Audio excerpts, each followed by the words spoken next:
Hi guys, it's Fabilita. I hope you're all doing amazing. I hope you're all doing great, good, amazing, awesome. So today I want to start talking a little bit more about my mental health or my well-being or just my mind.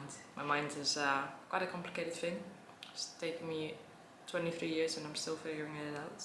Figuring out how it works and what it wants or how I can improve it.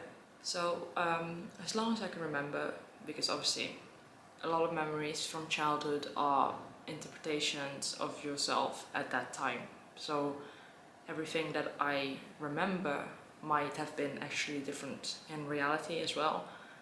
Might have been saved differently in my memory, might have been influenced by maybe some things that I heard that time or anything like that. So it doesn't necessarily have to be the truth. But as long as I can remember, I've always been very aware and very sensitive to a lot of things that have happened to me in my life that I don't wish on anyone.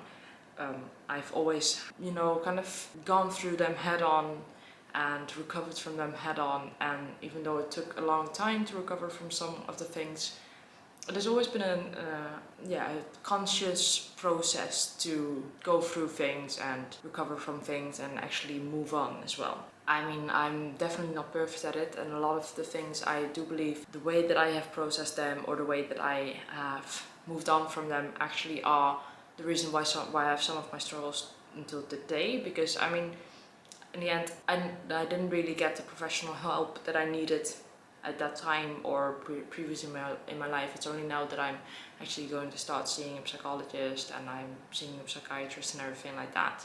So up until now, it's always been what I've done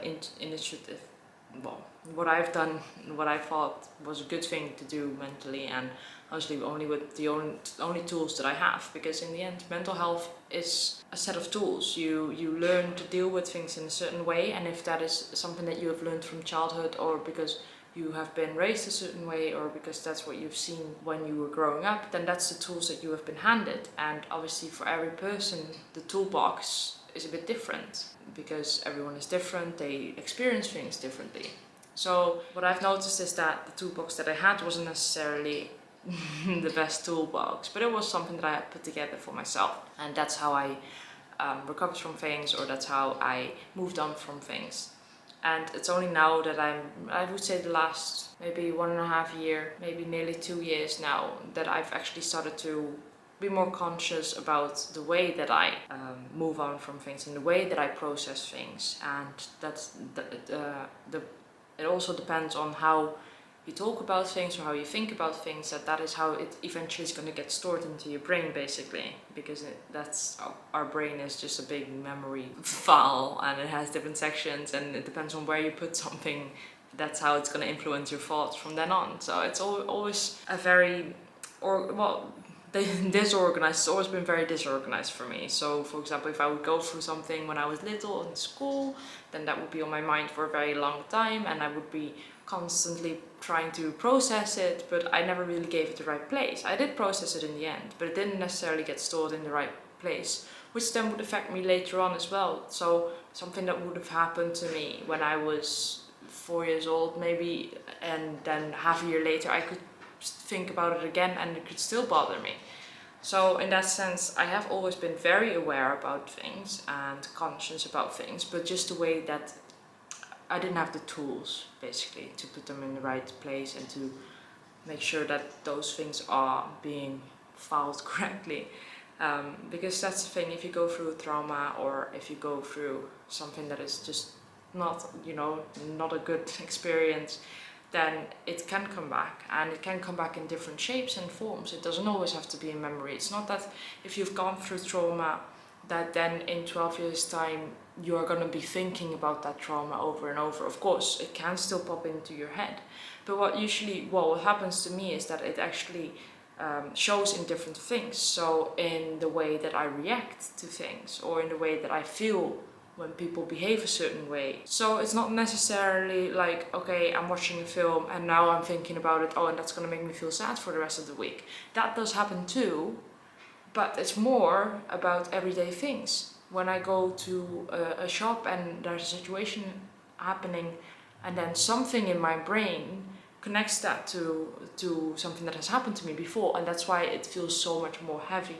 And that's why a small situation can feel so overwhelming, or when there's a lot of stimulants and I can't really focus properly, that's when a lot of emotions, unresolved emotions and unresolved feelings can come in.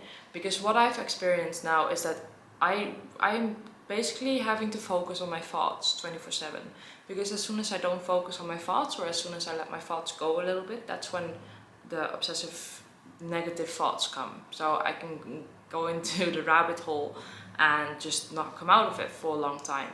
So it's very exhausting, but this is the way that I am controlling my thoughts now.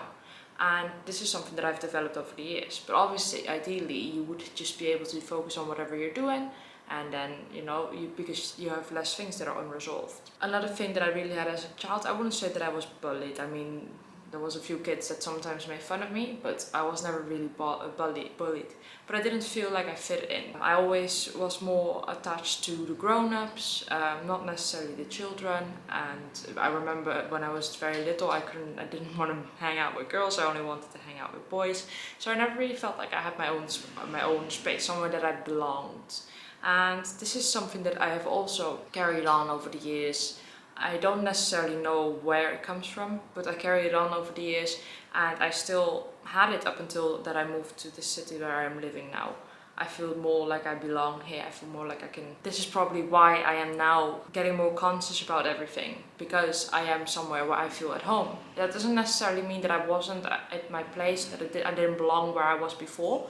But like I said before, my own experience and my own memories of my experiences are not necessarily the truth. So maybe I did fit in, maybe I didn't, or maybe I did belong somewhere. Maybe I would have been better off there now if I had been more conscious.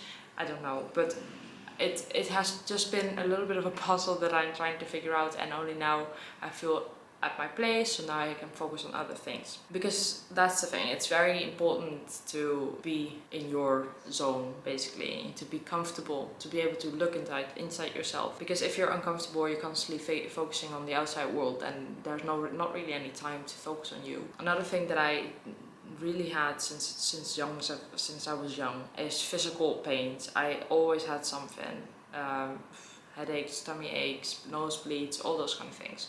And it wasn't necessarily that there was physically something wrong with me, but obviously because I was so aware of everything that was going on, I was really easily stressed out, really easily upset, and physical and emotional and mental is all connected. So I do believe now, because also now when I'm doing worse, I can get physical pains, I can get a really bad stomach ache when I'm stressed out. I do believe now that it wasn't necessarily that I was hurting physically. I was hurting physically, but it came from my mental state. So there was not physically anything wrong with me. This is something that I have had since I remember. Since I can remember, as a little kid, I always had a pain. Like my shoes would be hurting, or my leg would be hurting, or there was just a lot of things that were physically there. And I also do believe that for kids, physical pain is easier to express than emotional pain. So it also is something that made it easier to express it. And probably that's why I got the physical pains, because emotional pain just was expressing itself through the physical pain. And I think that that's just very important to always keep in mind with kids, because now I'm 23 years old now. And now is the time that I can finally start talking about these things, that I can finally realize what is going on, and nowhere near controlling it yet. But I do believe that kids, certainly young kids, are not able to think like that, because everything is real to them, and that it's them in that moment. Everything is real to me now. But now that I can realize, okay, this is just a reaction from other things, or this is just something that I'm feeling because it's in myself and not necessarily from the outside world. I can realize that now as a 23-year-old. So you can imagine as a kid that's 4 years old and already had like a lot of feelings going on. Everything was just overwhelming, because it was that's what you live in that moment. And that is just awareness and consciousness, and just being able to express yourself and to also just feel and allow yourself to feel what you're feeling is just something that is the first step. Acknowledgement is the first step to resolving any mental issues or any physical issues or anything like that, acknowledgement has to be the first thing. And sometimes people are not able to acknowledge it because they can't understand it, they can't comprehend that it's something inside or from something that they have been through or whatever like that. Because just like kids, if you don't know, if no one has ever explained to you how it works, or if you have never been able to see it from yourself, that is what happened, that is what is causing me to feel this way, or this is what is causing me to act this way, then if you don't see it, then you can't resolve it. And that is completely normal. But if there is a moment in your life that you can go, aha, it is something that is within me, or it is something that I could possibly, with a lot of time and patience, solve, that is just a whole thing, that is just a complete start of a new journey. Because when you acknowledge it, so many things clear up. That's what I have right now. So many things clear up for me. And like I said, I am still at the very beginning of the journey. I mean, I am nowhere near to where I want to be, but the acknowledgement and to be able to realize that all these feelings that I'm feeling are not necessarily something that I'm going through now, it is just a way of getting me through the day. And that's what I mean, getting me through the day, because I take it step by step, day by day, hour by hour sometimes, because otherwise it's too overwhelming. I can't expect myself to be better by tomorrow. And that is also a thing that I really had to learn over the years, and I'm still learning, because I want to be ready by tomorrow. I want to be completely healthy and happy and be able to focus on one thing and get it finished and do it. But I can't, I really can't. And just not expecting it from myself is just a weight off my shoulders. And I do get the thoughts regularly that I think, oh, can't I get it over with now? But no, I can't. I need to have the patience, I need to sit it through, I need to be conscious about it. And I need to do it every hour and every day just to get there. And I do believe that people can, when they get to the point of acknowledgement and just accepting themselves and accepting yourself as the way you are, that is when you can start changing, if you want to change. Because if you have acknowledgement and you don't want to change anything, then obviously no one is going to force you. It has to come from you. And as soon as you get to that point, it will just be forward from there.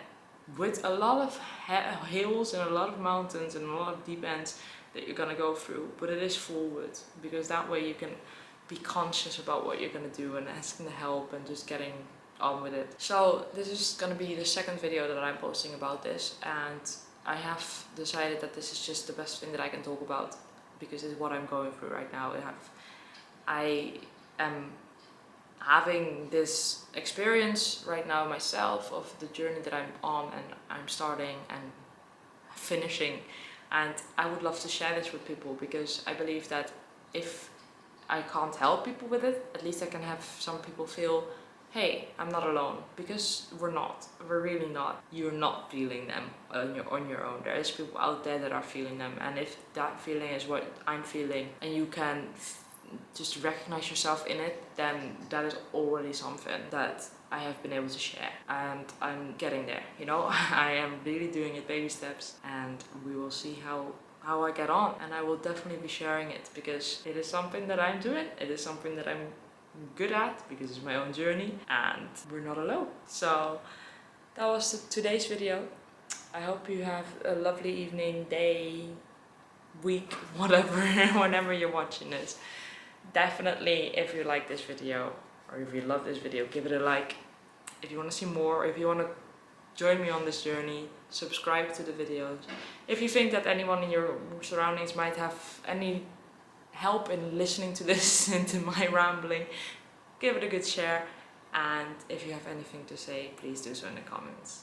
Thank you guys for watching, and see you next time. Thank you, thank you, thank you, thank you, thank you, thank you, thank you.